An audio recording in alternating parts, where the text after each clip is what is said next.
தாவேக்காவுடைய அமைச்சர்கள் மிக திறம்பட செயல்பட்டுக்கிட்டு வராங்க அப்படின்னு சொன்னா எல்லாரும் என்னைய பார்த்து சிரிக்கிறாங்க. ஏன்னா இவங்க பண்ண வேலையெல்லாம் அப்படி இருந்திருக்கு.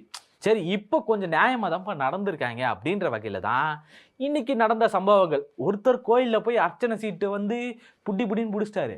இன்னொருத்தர் இந்த பெண்கள் பாதுகாப்புக்கு ஸ்கூல்லலாம் என்ன பண்ண போறீங்க, ஸ்கூல்லையும் பல வன்முறைகள்லாம் நடக்குது இல்லை, அதுக்கு என்ன பண்ண போறீங்கன்னு கேட்டதுக்கு அதுக்கு அதிரடியான ஒரு பதில். ரெண்டுமே நல்ல விஷயங்கள் தான். நல்ல விஷயங்களை பேசுவோம் வாங்க.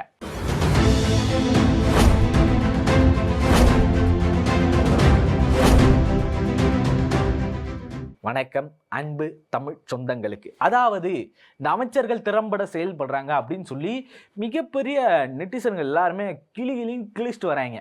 ஒரு பக்கம் கிளாம்பாக்கம் பேருந்து நிலையில் பஸ்ஸு லேட்டாக வருது. ஏன் லேட்டாக வருதுன்னு கேட்டீங்கன்னா, தம்பி நீ சாப்பிட்டு இருக்க, நான் இன்னும் சாப்பிடவே இல்லை அப்படின்னு ஒருத்தர் இதை போட்டு பிரின்னு பிரிச்சிட்டாங்க. இதில் தாவேக்காவினர் சிலர் என்ன சொல்கிறாங்க அப்படின்னு பார்த்தீங்கன்னா, அப்பா நடந்தது மட்டும்தான் பார்த்தீங்க, நடக்காது, அதாவது காட்டப்பட்டது காட்டப்படாததுன்னு சிலதெல்லாம் இருக்குது, அதையும் சேர்த்து பாருங்க சொல்லி சில வீடியோஸ் எடுத்து போடுறாங்க. அவர் என்ன பண்ணியிருக்காருன்னா, ரிசர்வ் பண்ண அந்த வண்டிலாம் இருக்குல்ல, அதில் ரிசர்வ் பண்ணாதவங்களாம் அமுச்சு விட்டுட்டு ரிசர்வ் பண்ணவங்களாம் நிற்க வச்சுட்டுக்கிறாரு. யோ என்ன அது கூட்டம் குறைஞ்சா போதும்னு சொல்லி என்ன ஐடியாயா அவங்களுக்குலாம் அப்படின்ற பேர் பல பேர் கலாச்சி தள்ளினாங்க. இது எல்லாருக்கும் தெரிஞ்ச ஒரு விஷயம் தான். இந்த காட்டப்படாததுன்ற வேலையும் அங்கே அதுதான் நடந்திருக்கு. போய் எல்லாரையும் சமாதானப்படுத்துறாரு, அவ்வளோதான். வேற என்ன பண்ணிட்டாரு அவரு, வேற என்ன கிழிச்சிட்டாரு அப்படின்னு 4 பேர் கேட்குற மாதிரி வச்சுக்கிட்டு இருக்காங்க ஒரு பக்கம். இன்னொரு பக்கம் என்ன அப்படின்னு பார்த்தீங்கன்னா, இந்த மீன்வளத்துறை அமைச்சர் அப்படின்னு சொல்லி ஒருத்தர் இருக்கார்ல, மீனவர்களுக்கான அந்த அமைச்சர் இருக்கார்ல, அவர் என்ன பண்ணுறாரு, இந்த கச்சத்தீவு மீட்பு என்ன பண்ண போறீங்க அப்படின்னு கேட்டால் நோ கமெண்ட்ஸ். அங்கே இன்னொருத்தர் இருக்கார், அவரும் சேர்த்து நோ கமெண்ட்ஸ். ஏங்க நீங்கள் சொல்லுங்கள், ஏன் நீங்கள் சொல்ல மாட்டீங்களா அப்படின்ற மாதிரி நோ கமெண்ட்ஸ்ன்றதான் மாற்றி வந்துகிட்டு இருக்கு. சரி, இவங்க தான் அப்படி இருக்கிறாங்க. கீர்த்தனா பக்கம் போனீங்கன்னா அவங்க ரீல்ஸ் போட்டு மொத்த பேரையும் கூப்பிட்டு வேலையை பார்த்துட்டு இருக்காங்க. இன்னைக்கு கோட்டு போட்டுக்கிட்டே வந்து விஜய் பாணியிலேயே எல்லா வேலையும் செய்கிறாரு அப்படின்னு சொல்லி ரீல்ஸ் போடுறது மட்டும்தான் வேலையாக வச்சுட்டு இருக்காங்க. இதுக்கு சில கலகலப்பான சிலர்லாம் இருக்காங்க. அவங்கெல்லாம் என்ன பண்ணுறாங்க அப்படின்னா, வீட்டில் லூட்டி அடிக்கக்கூடிய பேர் வச்சுக்கிட்டு இருக்கக்கூடியவங்க என்ன பண்ணுறாங்கன்னா, பாட்டுலாம் போட்டு ப்ரொமோட் பண்ணிக்கிட்டு இருக்காங்க. எப்பா நியாயமாக இருங்கயா கொஞ்சம் அப்படின்ட்டு. இன்னொரு பக்கம் என்ன நடக்குதுன்னா, பெண்கள் மீதான வன்கொடுமைகள்லாம் நடக்குது இந்த அப்படின்னு சொல்லி இன்னொரு பெண் அமைச்சர் இருக்காங்க.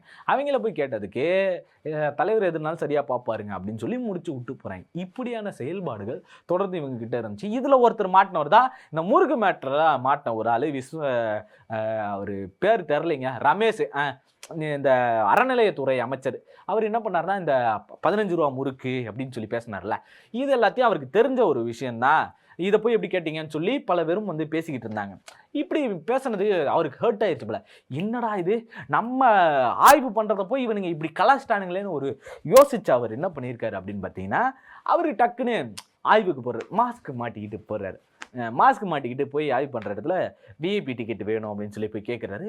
இவர் வந்தது தெரியாத நம்ம கோயிலில் வேலை செய்யக்கூடிய சில நிர்வாகிகள் என்ன பண்ணிக்கிறாங்கன்னா, 4000 ரூபா எடு அப்படின்னு.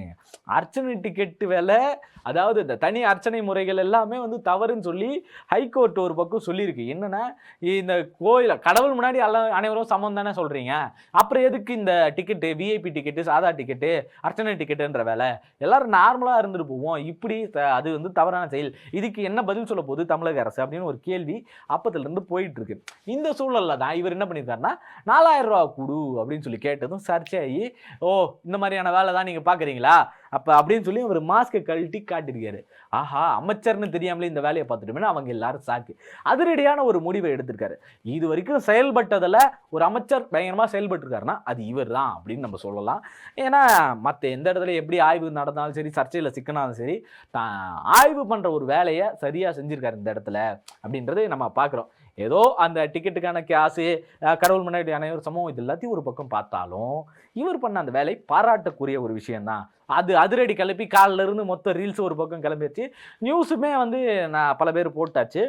அப்போ இந்த மாதிரியான ஒரு சரியான செயலை செஞ்சுருக்காரு. அது வரவேற்கக்கூடிய பாராட்டக்கூடிய ஒரு செயலாக இருந்தாலும் உடனே என்ன பண்ணுறாங்கன்னா அவங்க வந்து மன்னிப்பு கடிதம் கொடுத்துட்டாங்க. அந்த மன்னிப்பு கடிதம் கொடுத்து இவர் மறைச்சிட்டாரு, எல்லாரையும் மன்னிச்சிட்டாரு. இது எப்படி நியாயமா இருக்கும்? மற்ற துறையில் மட்டும் நடவடிக்கை எடுக்கிறீங்களே, இது ஏன் நடவடிக்கை எடுக்க மாட்டீங்க அப்படின்னு சொல்லி எல்லாம் சொன்னாங்க. அதாவது அவர் அதுக்கும் சேர்த்து விளக்கம் கொடுத்துருக்காரு. என்ன அப்படின்னு பார்த்தீங்கன்னா, அதாவது அவங்க கொடுத்தது விளக்க கடிதம், நான் கேட்டிருந்தேன். அதுக்கான விளக்க கடிதம் தான் வந்து கொடுத்துருக்காங்க. எதுக்காக இப்படி பண்ணாங்கன்னு சொல்லி ஒரு விளக்க கடிதம் கேட்கறது சரியான ஒரு முறை தான். அதன்படி அவங்க விளக்க கடிதம் கொடுத்துருக்காங்க. கொடுத்ததன் அடிப்படையில் நான் என்ன பண்ணுறேன் அப்படின்னா, அவங்கள எல்லாரையும் சஸ்பெண்ட் பண்ணியிருக்கோம், இடைநீக்கம் செய்யப்பட்டிருக்காங்க அப்படின்னு சொல்லியிருக்காரு. ரொம்ப அளவில் பெருமளவில் வரவேற்கக்கூடிய ஒரு விஷயம் தான். இவர் இப்படி ஒரு பக்கம் ஒரு செயல் செஞ்சிருந்தாலும், இன்னொரு பக்கம் நம்ம அண்ணன் யாராச்சும் ஒருத்தர் சொதப்புவாங்கல்ல, அப்படி சொதப்பின ஒரு ஆள் தான் நம்ம ராஜ்மோகன் அவர். இவர் வந்து தொடர்பு துறை, தொலைத்தொடர்பு, அந்த தகவல் தொடர்பு துறையில் வந்து இவர் இருக்கார்ல. அதனால் இவர் என்ன பண்ணியிருக்காருன்னா, வழக்கமாக ஒரு நியூஸ் வந்து போட்டிருக்காங்க. இந்த மாதிரி டெல்லிக்கு போயிருக்காரு, பார்க்காம வந்திருக்காரு, அது இதுன்னு சொல்லி இவங்களுக்கு எதிரான தம்ப்லைன் மாதிரி போட்டாங்க போல். அது ஒரு பெரிய குத்தமாகி போச்சு. இப்போ அதனால் என்ன பண்ணுறாங்கன்னா, ஒரு 5 நிமிஷத்துக்கு அந்த சேனலை வந்து முடக்கிறாங்க. முடக்கணும் இல்லைல்ல, அது இதுக்கு முன்னாடி ஆட்சியிலே நடந்திருக்கு. அப்போ ஒரு 5 நாள் டைம் எடுத்து அவங்க விளக்கம் கொடுத்து எல்லாத்தையும் சரி பண்ணி கொடுத்துட்டாங்க. இப்போ என்னன்னா 2 மணி நேரத்தில் என்ன பாருங்க, நான் செயல்படுத்தி கொடுத்துட்டேன் அப்படின்ற மாதிரி இவர் வந்து ஒரு வேலையை பார்த்துருக்காரு. அப்போ இவங்க என்ன பண்ணுறாங்கன்னா, இப்படி ஒரு செயல் செஞ்சதுக்காக ஒரு வேலை பார்த்துட்டு அதை சரி பண்ணி கொடுக்குற மாதிரி, வாங்க ஒருத்தருக்கு ஒருத்தர் பார்த்துப்போம், நான் இதுக்கு முன்னாடி எங்கள் ஷோலாம் பண்ணியிருக்கேன் அப்படின்னு சொல்லி ஒரு வேலையை பார்த்து விட்டாரு நம்ம தகவல் தொடர்புத்துறை அமைச்சர் அவர்கள். இது மட்டும் இல்லாமல் இன்னொரு பக்கம் என்ன வேலை பார்த்துருக்காரு அப்படின்னா, இந்த கல்வி சார்ந்த நிலையங்கள், பெண்களுக்கான பாதுகாப்பு இல்லாமல் இருக்குது, கல்வி நிலையங்களில் நிறைய பாதுகாப்பு இல்லாமல் சூழ்நிலை ஏற்படுது, என்ன பண்ணுவீங்க போகிறீங்க, அதுக்கான பாதுகாப்புக்கு என்ன பண்ண போகிறீங்க கல்வியில் அப்படின்னு சொல்லி கேட்டிருக்காங்க. அதுக்கு என்ன பதில் சொல்கிறேன்னா, புக்கை ஓப்பன் பண்ணிங்கன்னு வச்சிங்களேன், புதுசாக வரக்கூடிய அந்த பாடத்திட்டத்தில் புக்கை ஓப்பன் பண்ணிங்க அப்படின்னா மொதல் பக்கத்துலேயே வந்து பாதுகாப்பு எண் வந்து அந்த இடத்துல இருக்கும். உடனே எந்த ஒரு பாதிப்புனாலும் அந்த குழந்தைகள், பெண் குழந்தைகள் என்ன பண்ணலன்னா ஃபோன் பண்ணி எங்களுக்கு கம்ப்ளைண்ட் பண்ணலாம், விரைந்து வந்து அதுக்கான வேலையை பார்த்துருவாங்க அப்படின்னு சொல்லியிருக்காரு.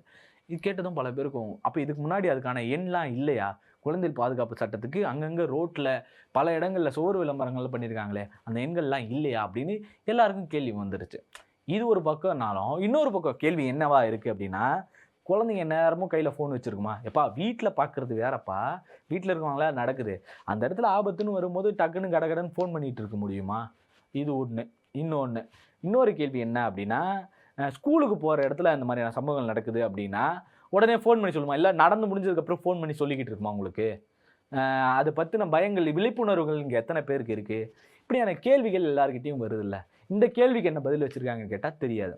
நல்ல ஒரு அமைச்சர், ராஜ்மோகன் மட்டும்தான் கல்வி அமைச்சர் கிடைச்சதில் ஒரு நல்ல ஒரு விஷயந்தான், அவர் தொடர்ந்து எல்லாத்தையும் நல்லா செய்வார், நல்ல பேச்சாளர் கூட அப்படின்னு சொல்லி எல்லாரும் எதிர்பார்த்த ஒரு நிலையில் இவர் பண்ணுற இந்த செயல்களும் அவருக்கு கொடுக்கக்கூடிய இந்த பதிலும், இதுக்கு முன்னாடி இருந்த அமைச்சரும் சரி, இவரும் சரி, அதுக்கு முன்னாடி இருந்தவங்களும் சரி, யாருமே வந்து இது வரைக்கும் இந்த 50 வருஷ ஆட்சி காலமோ அதுக்கு முன்னாடி இருந்த ஆட்சி காலமோ யாருமே வந்து செக்ஸ் எஜுகேஷனை இம்ப்ளிமெண்ட் பண்ணுவோம், அது மூலமா குழந்தைகளுக்கு விழிப்புணர்வு கொடுப்போம், அந்த பாலியல் வன்புணர்வு நடக்கிறதுக்கான காரணம் என்ன, அந்த அடிப்படையில் இருந்து அவங்களுக்கு இது புரிதல் ஏற்பட்டுருச்சு, ஒருத்தன் உடம்பும் அவன் உடம்புக்கு அவன் தான் சொந்தக்காரன் அப்படின்றத புரிய வைப்போம் அப்படின்னு இவர் பேசியிருந்தார்னா உண்மையிலேயே இவர் படித்தவர், அறிவார்ந்தவர் அப்படின்னு நம்ம சொல்லலாம். இப்போ இந்த பாலியல் ரீதியான கல்விகளை இங்கே முடக்கிறது மூலமா இங்கே என்ன நடக்குது, என்ன மாதிரியான சிந்தனைகள் அந்த குழந்தைகளுக்கு வருது, நிறைய இடத்துல குழந்தைகளே வந்து பாதிப்புக்குள்ளாகிறாங்க. பாதிப்புக்கு உட்படுத்துறவங்க யாருன்னு பார்த்தீங்கன்னா குழந்தைகளாக இருக்காங்க. அந்த மாதிரியான சம்பவங்களுக்கு என்ன மாதிரியான தீர்வு கொண்டு வர போறீங்க? 2 பேருமே அதில் விக்டிம். 18 வயசு கீழே இருக்கிற ஒரு பையன், 18 வயசு கீழே இருக்கிற ஒரு பொண்ணு லவ் பண்ணுறாங்க, அவங்க இன்டிமெசியாக இருக்காங்க அப்படின்னா அது வெறும் கடந்து போகக்கூடிய ஒரு விஷயம் கிடையாது. அவங்களுக்கு அதை புரிய வைக்கணும்.